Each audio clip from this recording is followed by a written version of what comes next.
২০০০-এর দশকের শুরুর দিক। আকাশে তখন গোধূলির আলো। ফ্লোরিডার পাম বিচ থেকে একটি ব্যক্তিগত বিমান ডানা মেলল ক্যারিবিয়ান সাগরের নীল জলরাশির দিকে। গন্তব্য লিটল সেন্ট জেমস আইল্যান্ড। সেই প্রাইভেট বিমানে যাত্রী হিসাবে ছিলেন তৎকালীন রিয়েল এস্টেট মোগল, বর্তমান মার্কিন প্রেসিডেন্ট ডোনাল্ড ট্রাম্প। যাচ্ছেন এক পাপের দ্বীপে, যেখানে তার জন্য অপেক্ষা করছিল চাইল্ড সেক্স ট্রাফিকিংয়ের শিকার হওয়া 10 থেকে 14 বছর বয়সী শিশুরা। তাকে আমন্ত্রণ জানিয়েছেন জেফ্রি অ্যাপস্টেইন নামক এক ব্যক্তি। কে এই Jeffrey Epstein? I'm Jeffrey Edward Epstein. আপনি হয়তো এই নামটিই শুনেননি। যার হাতের মুঠোয় ছিল বিলিয়ন বিলিয়ন ডলার আর ক্ষমতার এক অনন্য জগৎ।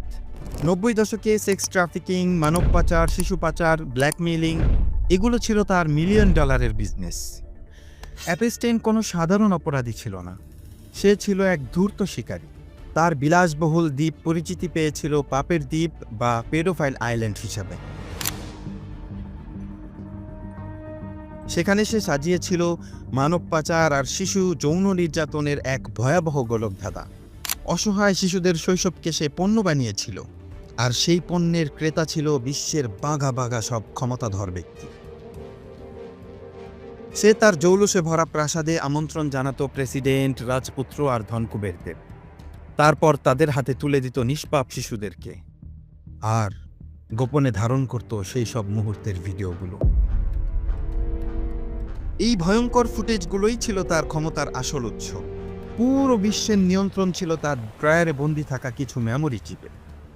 অ্যাপস্টেইনের নেটওয়ার্কের কেন্দ্রে ছিল গিসলেন ম্যাক্সওয়েল, যিনি পরবর্তীতে আদালতে শিশু ট্রাফিকিংয়ে দোষী সাব্যস্ত হন। ম্যাক্সওয়েল মূলত অ্যাপস্টেইনের সহযোগী হিসেবে কাজ করতেন। শিকারদের আনা, অতিথিদের সঙ্গে পরিচয় করানো এবং কার্যক্রমকে গোপন রাখার দায়িত্ব। সাধারণ এক গণিত শিক্ষক থেকে কয়েক হাজার কোটি টাকার মালিক হওয়া অ্যাপস্টেইনের উত্থান ছিল চরম রহস্যময়। What's the Epstein file? Epstein file হলো হাজার হাজার পৃষ্ঠার আইনি নথিপত্র, যা মূলত জেফ্রি অ্যাপস্টেইনের সহযোগী গিসলেন ম্যাক্সওয়েলের বিরুদ্ধে চলা একটি মামলার অংশ। এটি কোনো একক ডায়েরি নয়, বরং ভিকটিমদের জবানবন্দি, এফবিআইয়ের তদন্ত রিপোর্ট, প্রাইভেট জেটের প্যাসেঞ্জার লিস্ট এবং ইমেল আদান প্রদানের একটি বিশাল সংগ্রহ। 2024 সালের জানুয়ারি মাসের প্রথম সপ্তাহে নিউ ইয়র্কের বিচারক লোরেটা প্রেস্কা এই ফাইলগুলো প্রকাশের নির্দেশ দেন। তখন থেকে ফাইলগুলো জনসম্মুখে প্রকাশ করা শুরু হয়। ফাইলে কি ছিল? এই ফাইলে প্রায় 150 থেকে 170 জন ব্যক্তির নাম উঠে এসছে। এর মধ্যে রয়েছে বিশ্ববাসীকে শান্তি শৃঙ্খলার আহ্বান করা বর্তমান মার্কিন প্রেসিডেন্ট ডোনাল্ড ট্রাম্প। ফাইলে তার নাম বেশ কয়েকবার এসছে। সেই ফাইলে ট্রাম্প আর জেফ্রি অ্যাপস্টেইনের একাধিক ছবি প্রমাণ করে যে তারা ছিল ঘনিষ্ঠ বন্ধু। ট্রাম্প 2002 সালে নিউ ইয়র্ক ম্যাগাজিনকে বলেছিলেন, আমি জেফ্রিকে 15 বছর ধরে চিনি। সে দারুণ লোক। সে আমার মতোই সুন্দরী নারী পছন্দ করে, তবে একটু কম বয়সী। সাবেক মার্কিন প্রেসিডেন্ট বিল ক্লিন্টন। আদালতের নথিতে থাকা ফ্লাইট লগ অনুযায়ী ক্লিন্টন অন্তত 26 বার অ্যাপস্টেইনের বিমানে ভ্রমণ করেছেন। জোহানা সজবার্গ নামে এক ভিকটিম আদালতে সাক্ষ্য দিতে গিয়ে বলেছেন যে অ্যাপস্টেইন তাকে বলেছিল ক্লিন্টন অল্প বয়সী মেয়ে পছন্দ করেন, কিন্তু ক্লিন্টন দাবি করেন যে তিনি কেবলমাত্র ক্লিন্টন ফাউন্ডেশনের চ্যারিটি কাজের জন্যই ভ্রমণে গিয়েছিলেন। তাহলে প্রশ্ন ওঠে, কেন তিনি কোনো সরকারি বিমান বাদ দিয়ে অ্যাপস্টেইনের বিমানে এবং তার দ্বীপে গিয়েছিলেন? বিশ্বের অন্যতম ধনাঢ্য ব্যক্তি মাইক্রোসফটের প্রতিষ্ঠাতা বিল গেটস অ্যাপস্টেইনের সাথে বেশ কয়েকবার বৈঠক করেছিলেন তিনি, কিন্তু কী কারণে তিনি অ্যাপস্টেইনের সাথে ঘনিষ্ঠ ছিলেন তা আজও রহস্য। বর্তমান যুগের অন্যতম শ্রেষ্ঠ পদার্থবিজ্ঞানী এবং মহাকাশ বিজ্ঞানী স্টিফেন হকিং। অবাক করার মতো বিষয় হলো, এই ফাইলে এমন পক্ষাঘাতগ্রস্ত বিখ্যাত এই বিজ্ঞানীর নামও এসছে। তিনি 2006 সালে অ্যাপস্টেইনের দ্বীপে একটি বিজ্ঞানের কনফারেন্সে যোগ দিতে গিয়েছিলেন, কিন্তু সেই পাপিষ্ঠ দ্বীপে এমন কি বৈজ্ঞানিক কনফারেন্স হতে পারে সেটাও রহস্যময় হয়ে আছে। ইতিহাসের একমাত্র পপ সম্রাট মাইকেল জ্যাকসনের নামও আছে, এমনকি অ্যাপস্টেইনের সাথে তার বহু ঘনিষ্ঠ ছবি ও কল রেকর্ডও আছে। অন্যদিকে ডেভিড কপারফিল্ড, বিখ্যাত টাইটানিক সিনেমার অভিনেতা Leonardo DiCaprio, Kevin Spacey, Cate Blanchett, Bruce Willis, Naomi Campbell, এদের নামও আছে। কি ছিল সেই ভয়ানক আইল্যান্ডে? জেফ্রি অ্যাপস্টাইনের আমন্ত্রণে বিশ্বের ভাগ্যবিধাতারা যখন সেই দ্বীপে পা রাখতেন, তখন তাদের অভ্যর্থনা জানাতে দাঁড়িয়ে থাকতে একদল কিশোরী, যাদের পৃথিবীর বিভিন্ন প্রান্ত থেকে পাচার করে আনা হয়েছিল কেবল এই ক্ষমতাধরদের লালসা মেটানোর জন্য। দ্বীপটিতে একটি বিশাল প্রধান ভিলা, লাইব্রেরি, সিনেমা হল, জাপানি বাথ হাউস এবং হেলিপ্যাড ছিল। দূর থেকে দেখলে এটি একটি বিলাসবহুল রিসোর্ট মনে হতো, কিন্তু এর আড়ালে ছিল অন্ধকার এক নরক। দ্বীপের এক প্রান্তে একটি অদ্ভুত নীল এবং সাদা স্ট্রাইপওয়ালা বিল্ডিং ছিল, যা দেখতে অনেকটা মন্দিরের মতো। এই মন্দিরের জানালায় কোনো কাচ ছিল না, বরং রং করা ছিল। এর দরজার সামনে দুটি সোনালী সিংহের মূর্তি ছিল। তদন্তকারীদের মতে এই মন্দিরের নিচে একটি বিশাল আন্ডারগ্রাউন্ড টানেল নেটওয়ার্ক ছিল।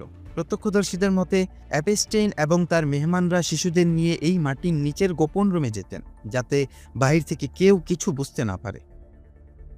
বাহির থেকে একে কোনো ধনকুবেরের বিলাসবহুল স্বর্গ মনে হলেও এর প্রতিটি ইঞ্চিতে মিশেছিল শত শত শিশুর আর্তনাদ আর রক্ত। সেই শব্দহীন আন্ডারগ্রাউন্ড রুমগুলোতে যখন শিশুদের উপর পাশবিক নির্যাতন চলত, উপরে তখন বাজত দামি শ্যাম্পেনের বোতল খোলার শব্দ। মাটির উপরের বিলাসিতা আর মাটির নিচের বিভীষিকা। দ্বীপে 12 থেকে 14 বছরের মেয়েদের পাচার করে আনা হতো। দ্বীপের চারপাশে 24 ঘন্টা সশস্ত্র নিরাপত্তারক্ষী থাকত। মেয়েদের পাসপোর্ট কেড়ে নেওয়া হতো, যাতে তারা পালানোর কোনো সুযোগ না পায়। নথিতে পাওয়া সাক্ষ্য অনুযায়ী এই শিশুদেরকে মাসাজ থেরাপিস্ট হিসাবে নাম দেওয়া হতো, কিন্তু তারা আসলে ছিল যৌনদাসী। দ্বীপে আসা প্রভাবশালীদের সামনে তাদের পণ্য হিসাবে পেশ করা হতো। দ্বীপের সবচেয়ে ভয়ঙ্কর দিক ছিল এর নজরদারি ব্যবস্থা। দ্বীপের বেডরুম থেকে শুরু করে বাথরুম, সব জায়গায় হাইটেক লুকানো ক্যামেরা ছিল। কিন্তু কেন এই ক্যামেরা?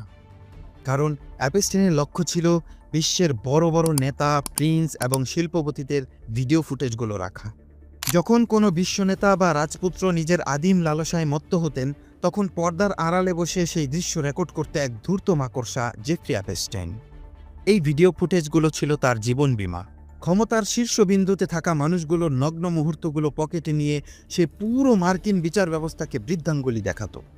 2008 সালে ফ্লোরিডায় অ্যাপস্টাইনের বিরুদ্ধে শিশু নির্যাতনের অকাট্য প্রমাণও মিলে, কিন্তু আমেরিকার বিচার ব্যবস্থার ফাঁকফোকর ব্যবহার করে তিনি এমন একটি সুইটহার্ট ডিল করেন যে তাকে মাত্র 13 মাসের জেল দেওয়া হয় এবং দিনে বাইরে কাজ করার অনুমতিও দেওয়া হয়। এটি আমেরিকার বিচার ব্যবস্থার উপর একটি কলঙ্কজনক অধ্যায়। সেখানে অর্থ থাকলে যে আইনকে কেনা যায়, অ্যাপস্টাইন তার অকাট্য প্রমাণ ছিলেন।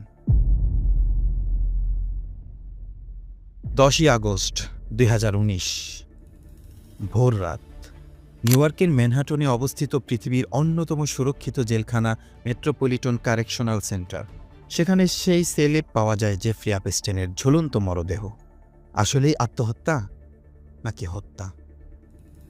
জুলাই মাসে একবার তার গলায় দাগ পাওয়া যাওয়ার পর তাকে সুইসাইড ওয়াচ বা বিশেষ নজরদারিতে রাখা হয়েছিল। কিন্তু রহস্যের শুরু এখানেই। মৃত্যুর ঠিক কয়েকদিন আগে অদ্ভুতভাবে সেই বিশেষ নজরদারি সরিয়ে নেওয়া হয়। আইন অনুযায়ী প্রতি 30 মিনিট পর পর গার্ডদের তাকে চেক করার কথা ছিল, কিন্তু সেই রাতে 2 গার্ডই গভীর ঘুমে আচ্ছন্ন ছিলেন।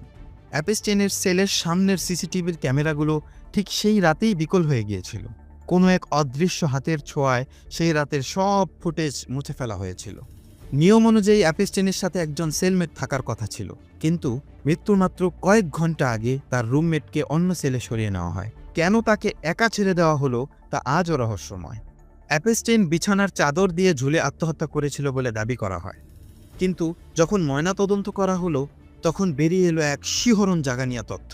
অ্যাপস্টাইনের গলায় এমন একটি হাড় ভাঙা ছিল যা সাধারণত ঝুলে আত্মহত্যা করলে ভাঙে না, বরং কেউ যদি পেছন থেকে গলা টিপে হত্যা করে তবেই সেই হাড় ভাঙার সম্ভাবনা বেশি থাকে। খ্যাতনামা প্যাথোলজিস্ট ডক্টর মাইকেল ব্যাডেন সরাসরি চ্যালেঞ্জ ছুড়ে দিয়ে বলেছিলেন, এটি আত্মহত্যা নয়, এটি অবশ্যই হত্যাকাণ্ড। অ্যাপস্টাইন ছিল এক চলন্ত টাইম বোমা।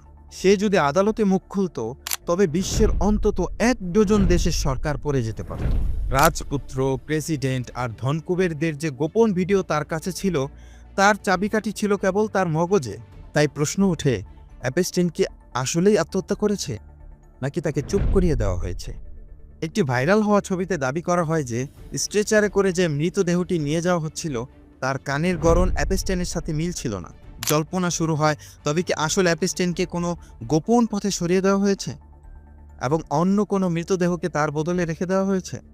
অ্যাপস্টাইনের মৃত্যুর পর আমেরিকার তৎকালীন অ্যাটর্নি জেনারেল বিল বার বলেছিলেন সেখানে ভয়ানক অনিয়ম ছিল, কিন্তু আসল সত্যিটা হলো জেফ্রি অ্যাপস্টাইন মারা যাওয়ার সাথে সাথেই সেই বহু প্রভাবশালী ব্যক্তিদের নামের তালিকা এবং তাদের অপকর্মের প্রমাণগুলো চিরতরে অন্ধকারের অতলে হারিয়ে গেল। আজও ইন্টারনেটে একটি বাক্য স্লোগান হিসেবে ঘুরে বেড়ায়, Epstein didn't kill himself. Epstein আত্মহত্যা করেনি। আমরা আসলে কতটুকু মুক্ত, নাকি আমরা এক অদৃশ্য মাকড়সার জালে বন্দী?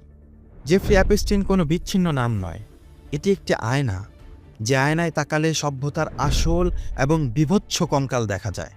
এই ফাইল আমাদের শিক্ষা দেয় যে পৃথিবীর চূড়ান্ত ক্ষমতা যখন অন্ধ লালসার হাতে পড়ে, তখন সেখানে আইন, নৈতিকতা আর মানবতা স্রেফ এক টুকরো কাগজ ছাড়া আর কিছুই নয়। আমেরিকা যখন অন্য দেশের মানবাধিকার নিয়ে প্রশ্ন তোলে এবং নিষেধাজ্ঞা দেয়, তখন তাদের নিজেদের মাটিতেই জেফ্রি অ্যাপস্টাইনের মতো দানবেরা কিভাবে দশকের পর দশক ধরে প্রশাসনের নাকের ডগায় শিশু পাচারের কারখানা চালায়? মানবাধিকার কি তবে দুর্বল দেশের উপর ছড়ি ঘোরানোর একটি রাজনৈতিক অস্ত্র? পশ্চিমা যে মিডিয়াগুলো জগতের প্রতিটি কোনায় কোনায় খবর রাখে, তারা কেন ২০ বছর ধরে অ্যাপস্টাইনের এই ওপেন সিক্রেট নিয়ে চুপ ছিল? তবে কি শক্তিশালী কর্পোরেট আর রাজনৈতিক শক্তিগুলোই ঠিক করে দেয় বিশ্ববাসী কতটুকু সত্য জানবে আর কতটুকু মিথ্যায় ডুবে থাকবে?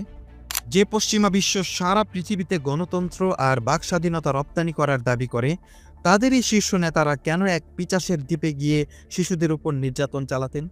তাদের এই উন্নত জীবনধারা কি আসলে হাজারো শিশুর আর্তনাদ আর রক্তের উপর দাঁড়িয়ে থাকা এক প্রাসাদ মাত্র? অ্যাপস্টাইন আত্মহত্যা করেছে বা তাকে হত্যা করা হয়েছে, কিন্তু সেই সিস্টেম কি বদলেছে? যে ক্যামেরায় বিশ্বের ক্ষমতাধরদের পৈশাচিক মুহূর্তগুলো রেকর্ড করা ছিল, সেই ফুটেজগুলো আজ কোথায়? সেগুলো কি কোনো সেফে বন্দী, নাকি অন্য কোনো নতুন অ্যাপস্টাইন সেই ভিডিওগুলো দিয়ে আজও পৃথিবীকে ব্ল্যাকমেইল করছে? অ্যাপস্টাইনের মৃত্যু কি একটি বিচার ছিল, নাকি অন্য সব অপরাধীকে বাঁচানোর একটি পরিকল্পিত হত্যাকাণ্ড? দর্শক, আজকে এখানেই শেষ করছি। আল্লাহ হাফেজ।